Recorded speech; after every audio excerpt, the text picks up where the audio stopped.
बता रहे हैं व्यंजन। व्यंजन कहते किसे हैं? जिन ध्वनियों के उच्चारण में फेफड़ों से बाहर आने वाली वायु मुख विवर अथवा यंत्र में कहीं ना कहीं बाधा उत्पन्न करती हुई बाहर आती है, क्या कहलाते हैं? व्यंजन कहलाते हैं। अगर हम बात करें तो व्यंजन बिना स्वर की सहायता से नहीं बोले जाते, कहीं ना कहीं घर्षण करते हैं, बाधा उत्पन्न करते हैं, अर्थात स्वतंत्र रूप से नहीं बोले जाते हैं। क्या कहलाते हैं? व्यंजन कहलाते हैं। ठीक, इसके बाद देखिए, अगर हम बात करते हैं तो व्यंजन होते कितने प्रकार के हैं, है ना? व्यंजन कितने प्रकार के होते हैं?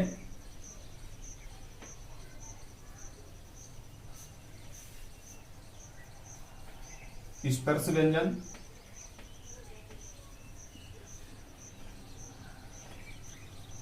फिर आता है हमारा अंतस्थ व्यंजन,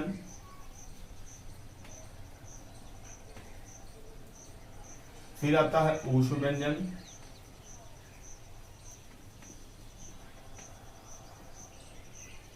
और फिर आता है संयुक्त व्यंजन। संयुक्त व्यंजन देखिए, स्पर्श व्यंजन की बात करते हैं तो वे व्यंजन जिन्हें उच्चारण करते समय या बोलते समय जीवा कहीं ना कहीं स्पर्श करती हुई, है ना, ध्वनियों का उच्चारण करती है, तो क्या कहलाते हैं? स्पर्श व्यंजन कहलाते हैं। स्पर्श व्यंजन के अंतर्गत कितने आते हैं? तो इसमें अगर संख्या की बात करते हैं, स्पर्श व्यंजन के अंतर्गत 25 वर्ण आते हैं, जैसे कि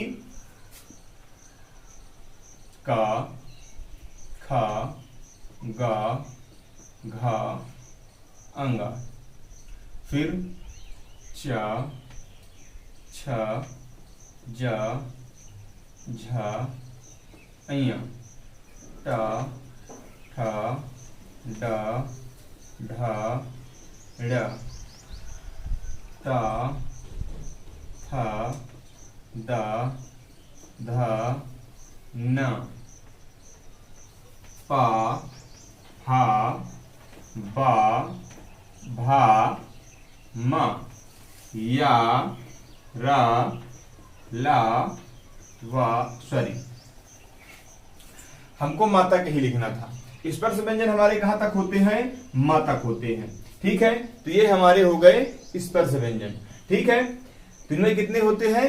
25 वर्ण होते हैं, या 25 अक्षर बोले तो होते हैं। ठीक है ना? अगर देखिए हम शुद्ध व्यंजन की बात करते हैं तो शुद्ध व्यंजन ये होते हैं हमारे, इनके नीचे क्या होती है? हलंत लगी होती है, और संस्कृत में व्यंजन को हल कहते हैं। संस्कृत में व्यंजन को क्या कहते हैं? तो संस्कृत में व्यंजन को हल कहते हैं। यही हमारे शुद्ध व्यंजन होते हैं, और ये स्वर रहित व्यंजन होते हैं। ठीक है, तो ये हमारे हो गए व्यंजन। ठीक है, उसके बाद देखिए, अगर हम बात करते हैं किसकी?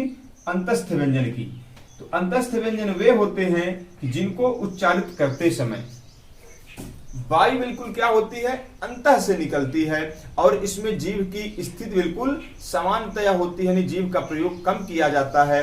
क्या कहलाते हैं? अंतस्थ व्यंजन कहलाते हैं।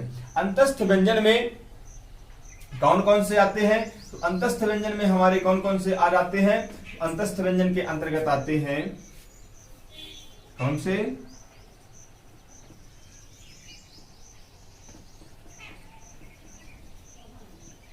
या, रा, ला, वा, या, रा, ला, वा। ठीक है, ये हो गए हमारे अंतस्थ व्यंजन। उसके बाद आता है हमारा ओष्ठ व्यंजन।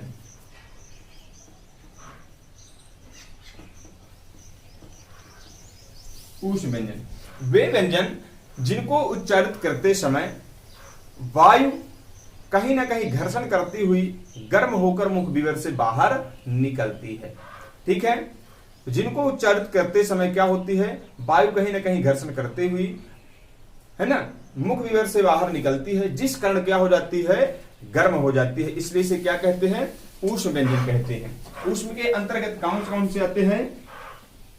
सा, सा,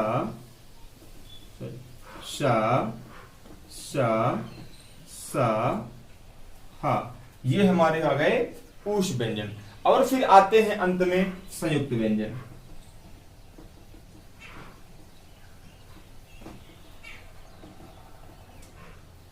तो संयुक्त व्यंजन वे व्यंजन जो दो वर्णों के मेल से या दो व्यंजन वर्णों के मेल से बनते हैं, उन्हें क्या कहते हैं? संयुक्त व्यंजन कहते हैं। संयुक्त व्यंजन के अंतर्गत कौन कौन से आते हैं? तो संयुक्त व्यंजन के अंतर्गत इसमें भी क्या आते हैं? 4 आते हैं। कौन कौन से? क्ष, त्र, ज्ञ, स्र। ये हमारे संयुक्त कैसे हैं? अगर हम इसकी देखिए बात करते हैं तो ये हमारा होता है इसमें का प्लस सा मिलाकर क्या बनता है? क्षा मिलता है, जिसको हम बोलते हैं क्ष। ठीक। और फिर हमारा होता है ता प्लस र बराबर क्या होता है? त्र। फिर होता है हमारा ज्ञ की तो ज प्लस य बराबर क्या होता है? ज्ञ। इसका वर्तमान स्वरूप हो गया है हमारा, क्या है वर्तमान स्वरूप इसका? ग प्लस य। ठीक है, ये हमारा क्या है? वर्तमान स्वरूप है। देखिए अगर हम इसमें बात करते हैं तो इसके बाद आता है हमारा शा प्लस र बराबर स्र। ये तो ये हमारे क्या होते हैं? संयुक्त व्यंजन होते हैं 4, क्ष, त्र, ज्ञ और स्र हमारे संयुक्त व्यंजन होते हैं। उसके बाद देखिए अगर हम इसमें पढ़ते हैं स्पर्श व्यंजन के अंतर्गत आते हैं हमारे, इन्हें हम बोलते हैं स्पर्श संघर्षी व्यंजन। ये जो लाइन होती है हमारी, इन्हें क्या बोलते हैं? च, छ, ज, झ, अ। इन्हें क्या बोलते हैं? स्पर्श संघर्षी। स्पर्श संघर्षी क्या बोलते हैं? स्पर्श संघर्षी। ठीक। उसके बाद ये जो हमारे होते हैं, जैसे हमने बोला का वर्ग, चा वर्ग, टा वर्ग, ता वर्ग, पा वर्ग। ठीक है, इन्हें हमने हर एक लाइन में विभक्त कर दिया और वर्ग के अंतर्गत का वर्ग, चा वर्ग, टा वर्ग, ता वर्ग और पा वर्ग। अब इसमें देखिए ये जो हमारे होते हैं तो इन्हें हम क्या बोलते हैं? इन्हें हम बोलते हैं पंचमाक्षर। क्या बोलते हैं? पंचमाक्षर।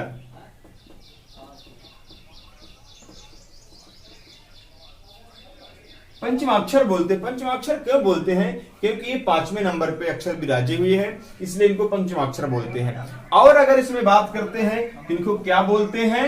तो इनको हम बोलते हैं, क्या बोलते हैं? पंचमाक्षर तो बोलते हैं, लेकिन ये क्या बोलते हैं? नासिक। ठीक।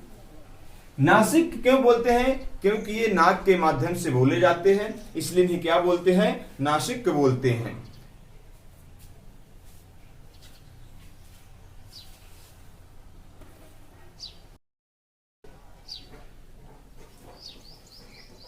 तो ये क्या होते हैं हमारे? ये नासिक होते हैं। यानी ये अगर हम इन पे बात करते हैं तो 5वें नंबर पे आते हैं, इन्हें पंचमाक्षर बोलते हैं।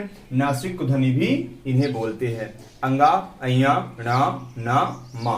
पंचमाक्षर और नासिक ध्वनि या नासिक व्यंजन इन्हें बोलते हैं। उसके बाद देखिए हमने इसको पढ़ा, इन्हें क्या कहते हैं? स्पर्श संघर्षी।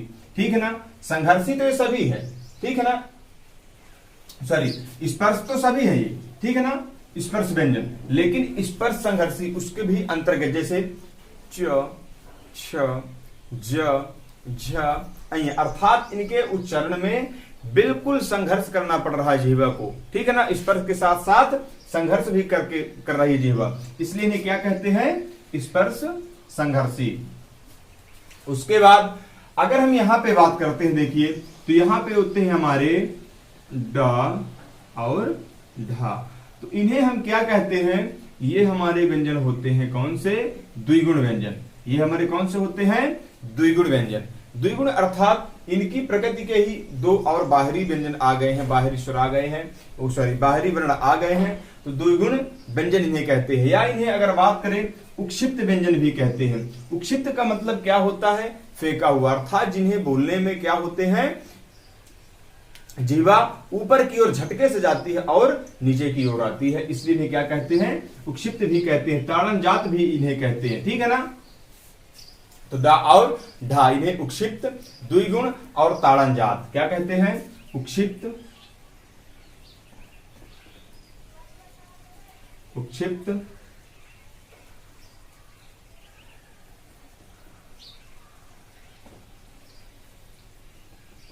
उक्षिप्त, ताड़न जात,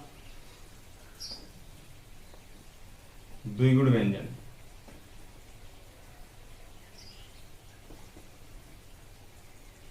ठीक, उक्षिप्त, ताड़न जात और द्विगुण व्यंजन। तो ये हमारे हो गए। ठीक है ना। उसके बाद अंतस्थ हमने पढ़ा, ऊष्म पढ़ा और संयुक्त पढ़ा। अब देखिए उच्चारण अवधि के या उच्चारण स्थान के आधार पर अगर हम व्यंजनों की बात करते हैं तो उच्चारण स्थान के आधार पर हमारे व्यंजन कितने टाइप के होते हैं। ठीक है। तो उच्चारण स्थान की अगर हम बात करते हैं तो व्यंजन उच्चारण स्थान के आधार पर कितने होते हैं। देखिए कंठ, उच्चारण हमारा कहां से होगा, कंठ। फिर उच्चारण हमारा कहां से होगा, तालव्य यानी तालु से। फिर कहां से होगा, मूर्धा। ठीक, फिर कहां से होगा, दंत। और फिर ओष्ठ। ये हमारे उच्चारण स्थान के आधार पर आते हैं। देखिए कंठ जैसे सामने लिखा है, जिन व्यंजनों के उच्चारण में या जिन वर्णों के उच्चारण में कंठ का प्रयोग ज्यादा होता है उन्हें क्या कहते हैं, कंठ व्यंजन कहते हैं। जैसे देखिए का, खा, ग, घा, अंगा। फिर है ना। तो ये हो गए हमारे कौन से, कंठ व्यंजन हो गए। अगर हम यहाँ पे स्वरों की बात करते हैं तो स्वर हमारे यहाँ पे कंठ से, कंठ के अंतर्गत कौन कौन से आ जाते हैं, आ, ये हमारे स्वर आ जाते हैं। और कंठ के अंतर्गत कौन कौन सी ध्वनियां आ जाती हैं उच्चारण करने में, तो ये आ जाता है हमारा हा और विसर्ग। ठीक है ना। तो इतने हम क्या है, कंठ से उच्चारित करते हैं, का, खा, गा, घा, अंगा। और कौन से, आ और हा और विसर्ग आते हैं कंठ के अंतर्गत। उसके बाद आता है तालु। तालु हमारा क्या होता है, ये ऊपर वाला हिस्सा मुंह के तालु होता है। तो इसके माध्यम से जो वर्ण उच्चारित किए जाते हैं उन्हें क्या कहते हैं, तालव्य या तालु कहते हैं। जैसे हम उच्चारित कर रहे हैं च, छ, ज, झ, इया।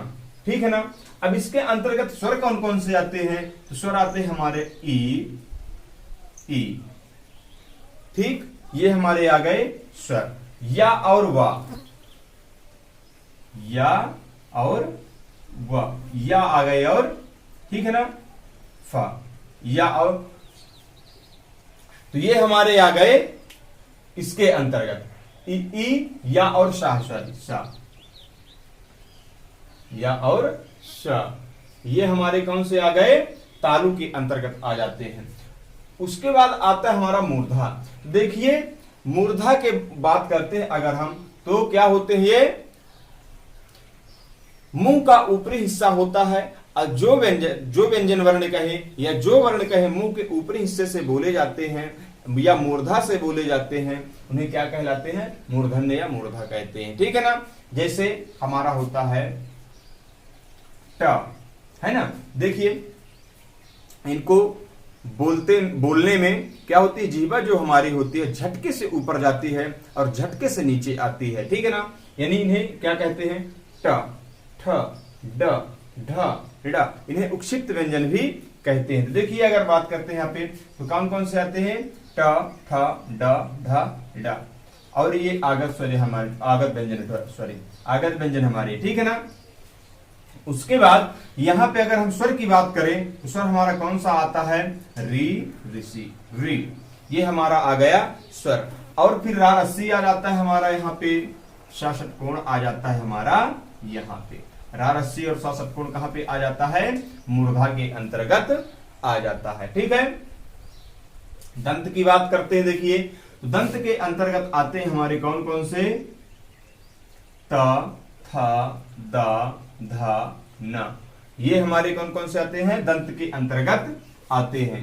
यानी जिनको उच्चारण करने में, जिन वर्णों को उच्चारण करने में दांतों की सहायता ली जाती है, क्या कहलाते हैं? दंत कहलाते हैं। या यूं कहें कि जिनके उच्चारण करने में बिना दंत के उच्चारित नहीं किए जा सकते, दंत कहलाते हैं। त, थ, द, ध, न। ये हो गए हमारे। कोई भी स्वर दंत के माध्यम से नहीं बोला जाता है। ठीक है। ओष्ठ की बात करते हैं। देखिए ओष्ठ के अंतर्गत कौन कौन से आते हैं? ये ओष्ठ के अंतर्गत हमारे आते हैं कौन कौन से? प, फ, ब, भ, म। प, फ, ब, भ, म ओष्ठ के अंतर्गत उच्चारित होते हैं। अगर इनमें स्वर की बात करते हैं तो कौन कौन से आते हैं? उ, उ। ठीक, ये हमारे क्या हो गए? ओष्ठ के अंतर्गत आ गए। ठीक है ना। उसके बाद आता है हमारा कौन सा? इसके बाद आता है हमारा कंठोष्ठ। कंठोष्ठ इसमें कौन कौन से आते हैं? देखिए कंठोष्ठ आता है, इसमें आता है हमारा कंठ प्लस ओष्ठ, है ना। इसको मिलाकर बना है कंठोष्ठ। कंठ प्लस ओष्ठ। ठीक, तो कंठ से कौन कौन से बोले जाते हैं? ये कंठ प्लस ओष्ठ से उ। तो आ प्लस उ बराबर कौन सा बनता है? ओ। आ प्लस उ बराबर ओ। तो ये हो गया हमारा कंठोष्ठ। तो उ, ओ और औ कौन सा हो गया? कंठोष्ठ हो गए। ठीक है ना। फिर आता है इसके बाद कौन सा? दंतोष्ठ, सॉरी कंठ तालब्ध।